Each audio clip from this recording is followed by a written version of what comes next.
Hello po, welcome po ulit sa aking channel, Smart Ideas po. Magandang araw po sa inyong lahat. Ito po sa ngayon, nakikita po natin ito. This is the final trim and stability calculation po sa isang barko po yan.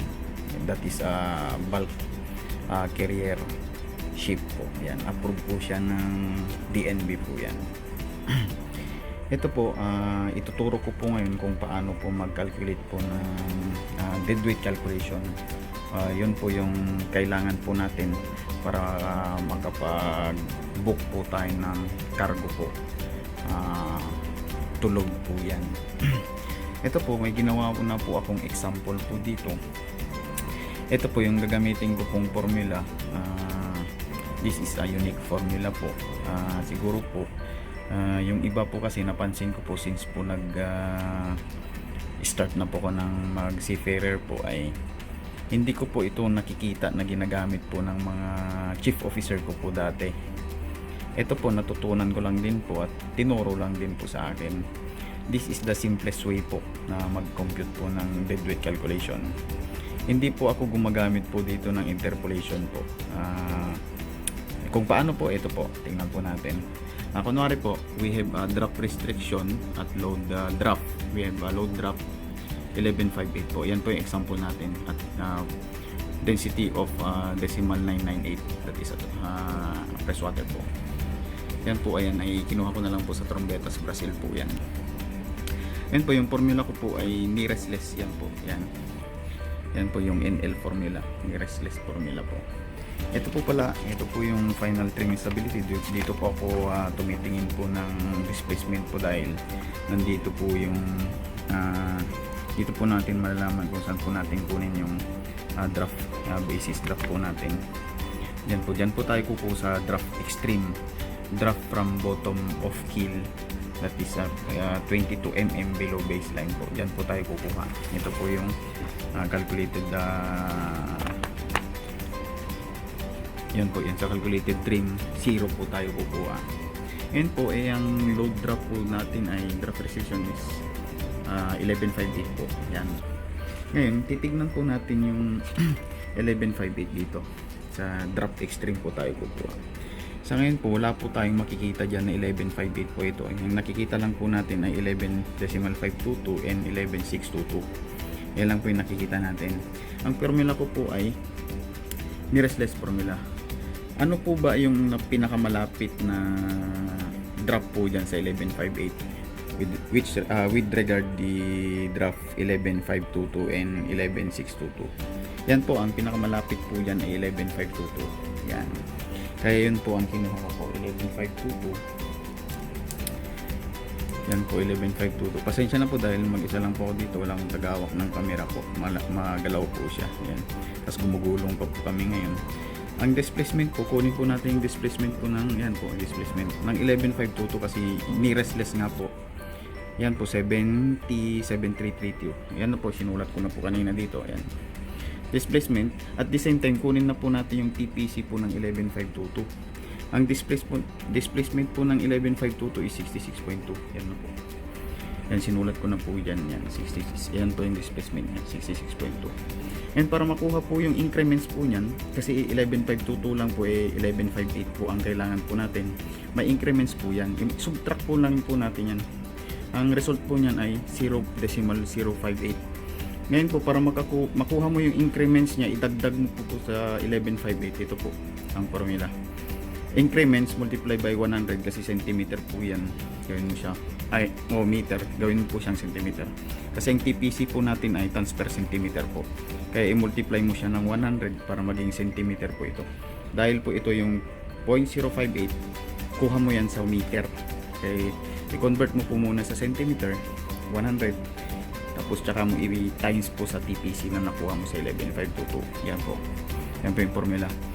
Pag minultiply mo po yan, yung increments po na makuha mo ay 383.96. Yan po yung increments po yan yung sa ito po, yung 0.058. Yan po yung increments yan. Tapos yung increments po yan na makuha mo, idagdag mo po ngayon sa 11.52, 11.522 para makuha mo siya sa 11.58. Ito na po, yung 11.522 displacement, i-add mo yung increments po, ito na po siya.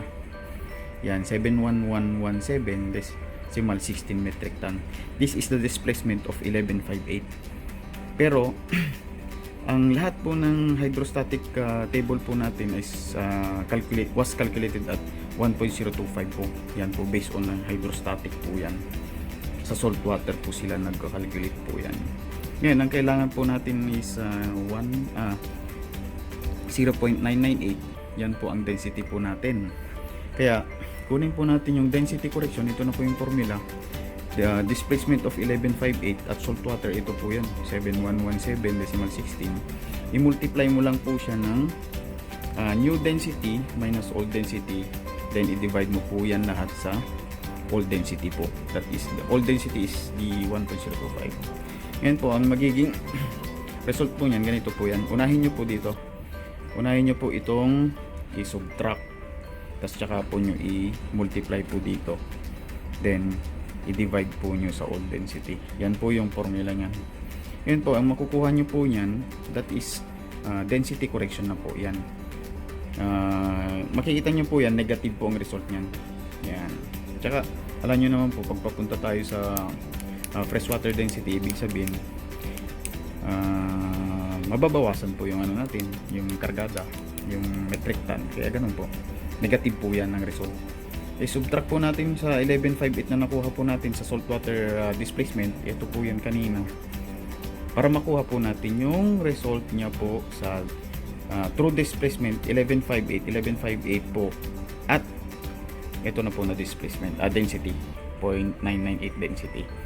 Kaya ito po, yung 0.998 density po yan, ang displacement po ng 1158 is 69243 decimal 83.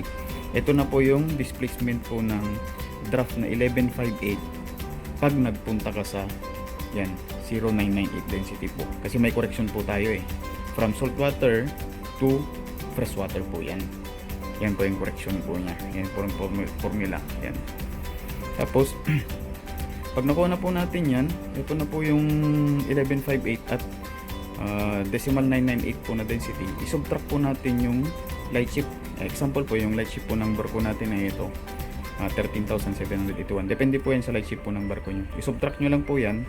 Ang makukuha nyo na po dyan ay dead weight. Alam po natin ang dead weight kabuuan po ng ano yan, ng barko po natin. Wala po yung light ship. Yan po yan. Tapos para makakuha ka po ng cargo intake mo po, para ma-compute mo po yung cargo intake mo, i-subtract mo na po yung mga deductibles po yan. Yung FO, ROB, FO. Pagdating mo po sa load port, doon ka po mag-compute po. Yan, FODO, constant ballast water, hug and sag, deflection po yan, tsaka mga freshwater, kung ano pa yung mga deductibles po na kailangan i-subtract. Pag yung nakuha nyo na po yan, na-subtract nyo na po sa dead weight, yun na po yung cargo intake nyo po. Yan na po, cargo tulog na po yan. Ito na po yung result po nun. Ito, hindi ko na po nilagyan dahil hindi ko po alam po yung mga constant nyo, mga FO nyo, DO nyo, ballast water. Basta yung makuha nyo pong result po dito, yun na po yung cargo tulog nyo po. Yun na po yung ilagay nyo sa load locator po. I-distribute nyo po sa cargo hold kung ilang cargo hold po kayo meron. Tapos tignan nyo na lang po kung yung result niya po ay 1158 meter po at the density of decimal 998 po. Ganun lang po. Ito lang po yung pinakamadaling formula po na natutunan ko po. Wala po yung interpolation po. Nearest less formula po yung ginamit ko. Sige po, please subscribe my channel po. Smart Ideas para sa mga susunod pa pong tutorial videos po. Maraming salamat.